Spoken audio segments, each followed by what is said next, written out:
Good afternoon. In this video, I'm going to share with you Baltimore County market housing statistics. I will start with my multiple listing database dashboard, and then I will go through all the data and break it down for you, show you how the market is doing, so all the buyers and sellers that are out there in the market can get an idea how the market is performing.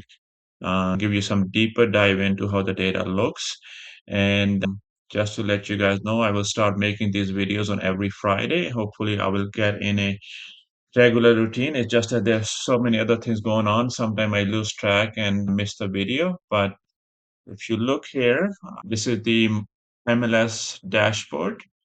And I'm just going to walk you through each of the data points here. This is the last 24 hours Market Watch for Baltimore County housing. Coming soon, there were 32 homes and there were 71 new active listing within the last 24 hours. There were 13 that went back to active, meaning they went under contract and for one reason or the other, they came back into the market. There were 23 homes that had a price decrease. There were 6 homes that had a price increase. There were 15 homes that went under contract and there were 20 homes that went under pending. That's also sort of going under contract. And then there were 41 homes that closed, meaning settled. 7 homes were temporarily taken off the market, and 5 homes were withdrawn. 3 homes were canceled, and 4 listings were expired. Now let's talk about some of the other data points here. I'm going to share this spreadsheet with you. I track Baltimore County housing statistics in this spreadsheet.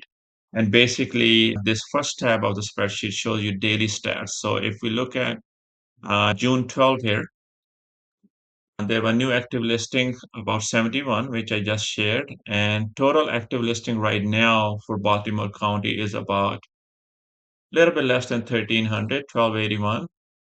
Active properties that are under contract or pending to be closed. They're going through their financing, inspections, etc. About 44 properties that went under contract for in last 24 hours. Median days on the market are about 18, and there were 33 homes that were sold yesterday.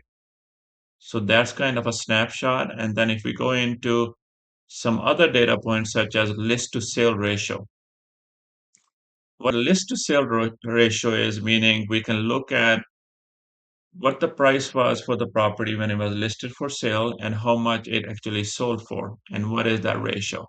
So for June 12, for example, if we look at just this first example, this property was listed for 85,000, it was sold for 76,000. So it was sold for less than its listing price, so the ratio was about 89%.